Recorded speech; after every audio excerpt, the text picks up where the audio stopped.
दोस्तों, क्या कोई पुलिस अधिकारी, वो भी डीएसपी रैंक का पुलिस अधिकारी, किसी कुख्यात अपराधी का चप्पल पहनकर एनकाउंटर कर सकता है? देखिए, एनकाउंटर का सिंपल सा लॉजिक है, अपराधी हमने पकड़ा हुआ था लेकिन वो भाग रहा था या भागने की कोशिश कर रहा था, वो भाग ना पाए इसीलिए हमने उसका एनकाउंटर कर दिया, इसीलिए एनकाउंटर किया जाता है। लेकिन अब एक बहुत गंभीर सवाल खड़ा हो गया है इस तस्वीर के बाद। दोस्तों, इस तस्वीर पर सोशल मीडिया में आज सुबह से आग लगी हुई है। बड़े बड़े पत्रकारों ने इस तस्वीर पर सवाल उठाए। दोस्तों, इंडिया टुडे का डिजिटल प्लेटफॉर्म यूपी तक, उसके संपादक मिलिंद खांडेकर ने ये वीडियो शेयर की उत्तर प्रदेश के डीएसपी डीके शाही की, ये पूछते हुए कि सवाल है कि चप्पल पहनकर डीएसपी डीके शाही ने कैसे किया मंगेश यादव का एनकाउंटर। इस एनकाउंटर को लेकर उत्तर प्रदेश पुलिस की ठोको वाली नीति पर न केवल सवाल उठ रहे हैं, बल्कि उत्तर प्रदेश के पूरे प्रशासन पर अब क्वेश्चन मार्क खड़ा हो गया है। और इसके एक कदम आगे जाकर यहां पर मैं ये भी कहूंगी कि यादवों को टारगेट करने की जो राजनीति है, इस पर भी जबरदस्त तरीके से योगी आदित्यनाथ अब विपक्षियों के निशाने पर आ गए हैं। पूरा मामला जल्दी से मैं आपको समझा देती हूँ। हुआ ये दोस्तों कि सुल्तानपुर में सराफा कारोबारी की दुकान में दिन दहाड़े लूट हुई। लूट में गहने वगैरह लूटे गए। इस पूरे मामले में मंगेश यादव का एनकाउंटर कर दिया गया, एक आरोपी का एनकाउंटर कर दिया गया। इस पूरे मामले में जो परिवार है मंगेश यादव का, वो सामने आया ये कहते हुए कि हमारे बेटे को ले गए घर से उठाकर पूछताछ के नाम पर, पुलिस वाले सिविल ड्रेस में ले गए कि हमको पूछताछ करनी है, और उसके बाद फोन आया कि बेटे का शव पड़ा है, ले जाओ। हालांकि इस पूरे मामले में पुलिस का ये कहना है कि जो मुख्य आरोपी है डकैती का, उसने मंगेश यादव का नाम बताया था, तब उसे पुलिस पूछताछ के लिए ले गई थी। लेकिन एनकाउंटर क्यों किया, इसे लेकर परिवार अब भी सवाल खड़े कर रहा है और कह रहा है कि क्या सबूत था पुलिस के पास, पहले सबूत तो दिखाती दोस्तों, क्योंकि तरीका भी यही है कि आरोपी को आप कोर्ट में पेश करते। जब आप आरोपी को ले गए पूछताछ के लिए, उसके बाद उसे कोर्ट में पेश क्यों नहीं किया गया? ऐसे बहुत से सवाल हैं जो उठ रहे हैं, और ऊपर से और इन सवालों को बढ़ा दिया डीएसपी डीके शाही की इस चप्पल वाली फोटो ने, कि चप्पल पहनकर डीएसपी शाही कैसे भागे होंगे अपराधी के पीछे, क्योंकि अपराधी भाग रहा होगा तभी उन्होंने उनका एनकाउंटर किया मंगेश यादव का, तो वो भागे होंगे उसके पीछे। तो ये तो बाथरूम स्लीपर है दोस्तों, इसको पहनकर तो आप कचरा देने के भी बाहर नहीं जा सकते। अगर कचरे वाला भाग रहा हो और भाई रुक जा, अगर आप उसे कचरा देने भागे तो उसमें आपको दिक्कत होगी।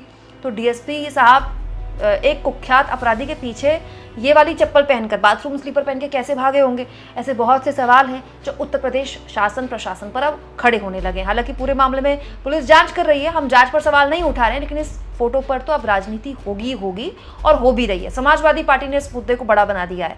दोस्तों, अखिलेश यादव ने एक बहुत बुनियादी सवाल पूछा है। उन्होंने ये कहा है कि लुटेरों से लूट का माल किसने लूटा? जब सब पकड़े गए तो फिर सोना किसके खजाने में जाकर जमा हो गया? कहीं ऐसा तो नहीं कि लुटेरे बनकर गए वो किसी के प्रतिनिधि थे? सवाल गंभीर है, क्योंकि इस पूरे के पूरे मामले में पुलिस का ये कहना है कि उसने सबको पकड़ लिया है। तो लूटा हुआ माल कहाँ है भाई? ज्वेलर की दुकान से ज्वेलरी लूटी गई, अगर आरोपी पकड़े गए हैं और एक का एनकाउंटर भी हो गया है, तो ज्वेलरी कहाँ है? ज्वेलरी को जमीन खा गया या आसमान निकल गई? इस तरह के सवाल अखिलेश यादव ने पूछे हैं। वहीं दोस्तों, कई पत्रकारों ने भी इस मामले में गंभीर सवाल उठाए हैं, जैसे 4PM के संपादक संजय शर्मा। इस पूरे मामले में अब उत्तर प्रदेश पुलिस पर कई सवाल खड़े हुए हैं। उन्होंने कहा है, यूपी एसटीएफ की बहादुरी की कहानी अब पूरे देश में गूंज रही है। सभी हैरान हैं कि एसटीएफ में सालों से लोग कैसे तैनात हैं और बेशुमार दौलत इकट्ठा किए हुए हैं। इन बहादुर लोगों की कहानी के बीच बदमाशों ने आगरा में एक सिपाही को गोली मार दी है। सिपाही अवैध खनन रोकने पहुंचा था। अब आगरा में सिपाही को गोली मारने का बदला तो लेना ही पड़ेगा, पर अब इतनी फजीहत हो गई है कि अब एनकाउंटर जाति देखकर करना थोड़ा मुश्किल हो जाएगा। दोस्तों, वहीं वरिष्ठ पत्रकार रोहिणी सिंह ने इस मामले में कहा, न कानून, न कायदा, न कोर्ट, न कचहरी, बिना गियर, बिना सुरक्षा के हवाई चप्पल पहने हुए एक डिप्टी एसपी तय करेगा कि अपराधी जिंदा रहेगा या मरेगा। ये व्यवस्था जिन्हें पसंद आ रही है, ना वो संविधान का महत्व समझते हैं, ना ही पुलिस का व्यवहार। जाति और धर्म देकर ठोको नीति ने उत्तर प्रदेश में कानून व्यवस्था की पूरी तरह से बंटाधार कर दिया है।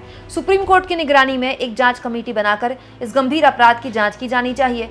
ठोको गैंग में जितने भी वर्दी वाले गुंडे शामिल हैं, उन सभी के साथ न्याय होना चाहिए। दोस्तों, क्योंकि जिसका एनकाउंटर किया गया वो यादव समाज से आते हैं और अखिलेश यादव उनके सबसे बड़े नेता हैं, इसीलिए इस पूरे के पूरे मामले में यादव वाली पॉलिटिक्स भी शुरू हो गई है। अखिलेश यादव ने आगे इस मामले में ये भी कहा है, लगता है सुल्तानपुर की डकैती में शामिल लोगों से सत्ता पक्ष का गहरा संपर्क था, इसीलिए तो नकली एनकाउंटर से पहले मुख्य आरोपी से संपर्क साधकर सरेंडर करा दिया गया और अन्य सपक्षीय लोगों के पैरों में सिर्फ दिखावटी गोली मारी गई और जात देकर जान ली गई।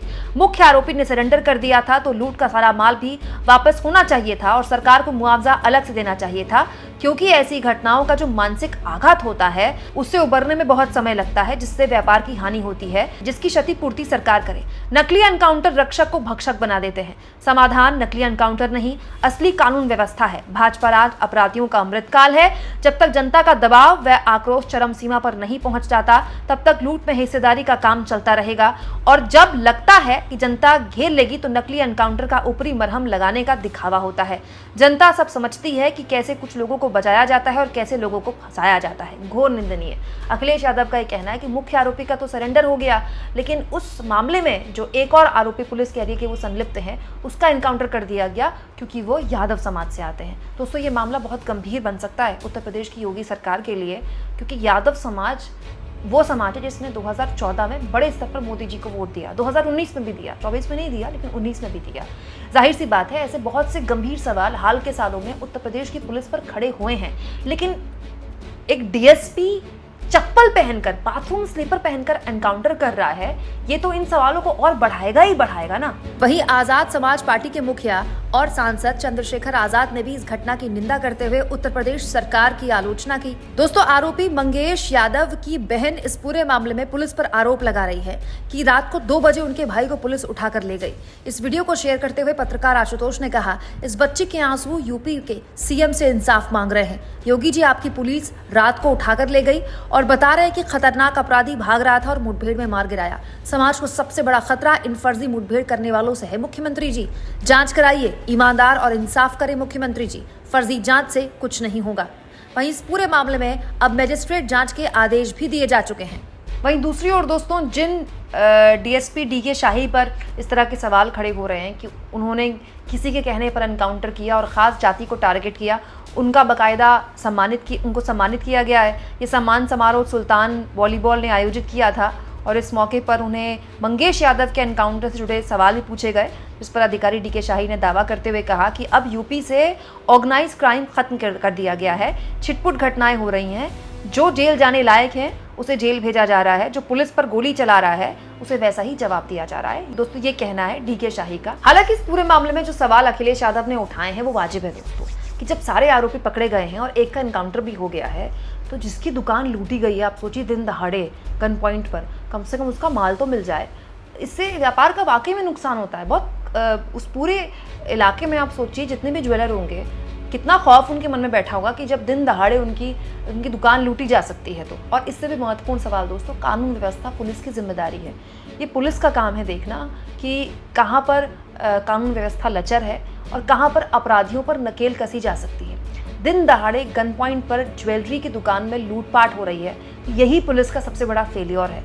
एक बड़ी हिट फिल्म है, उसका बड़ा हिट डायलॉग है, अगर पुलिस चाहे तो मंदिर के बाहर किसी की चप्पल उठाने की हिम्मत नहीं होती। ऐसा इकबाल होता है पुलिस का, और इसमें कोई दो राय नहीं कि हाल के सालों में उत्तर प्रदेश पुलिस का इकबाल लगातार कम हुआ है, घटा है। हालांकि मैं मानती हूँ दोस्तों कि अपराधी जो भी हो, किसी भी जाति से हो, किसी भी धर्म से हो, उसका आइडेंटिफिकेशन जाति और धर्म से जब हम करते हैं तो हम अपराधी के अपराध को छोटा कर देते हैं। ये बहुत खतरनाक है। चाहे वो किसी भी जाति से हो, किसी भी धर्म से हो, अगर अपराध किया है तो उसको सज़ा मिलनी चाहिए, लेकिन सज़ा सही तरीके से मिलनी चाहिए। उसके लिए हमारी न्याय व्यवस्था है, उसके लिए हमारी पुलिस है, हमारा सिस्टम है, हमारे जेल है। दोस्तों, अभी सरकार को कुछ दिन पहले ही सुप्रीम कोर्ट ने बुलडोज़र वाले न्याय पर बड़ा तगड़ा सुनाया है। क्या लगता है आपको, क्या उसके बाद ये मामला उत्तर प्रदेश शासन प्रशासन के लिए मुश्किलों वाला बन सकता है? ये बात सही है दोस्तों कि योगी जी ने अपनी ठोक दूंगा वाला एक पूरी छवि बनाई है, बाहुबली सरकार वाली छवि बनाई है, जिसमें वो जिसका चाहे उनके राज में एनकाउंटर हो जाता है या बुलडोज़र चल जाता है। लेकिन ये बात भी तो सही है ना कि 2024 के लोकसभा चुनाव में उस नीति पर ठप्पा नहीं लगाया जनता ने उस तरह की सरकार को पसंद नहीं किया। नहीं तो सबसे शर्मनाक हार तो बीजेपी की उत्तर प्रदेश में ही हुई ना। दोस्तों, आपको पुलिस के इतने वरिष्ठ अधिकारी चप्पल पहन के एनकाउंटर करते कैसे दिखते हैं? कमेंट बॉक्स में जरूर लिखें, और जितना हो सके दोस्तों चैनल को शेयर भी करें, सब्सक्राइब भी करें, और थैंक्स और ज्वाइन, ये 2 ऑप्शंस हैं जिसके जरिए आर्थिक तौर पर भी आप चैनल की हाथ मजबूत कर सकते हैं। अगर आप ऐसा करना चाहें दोस्तों तो जरूर करें।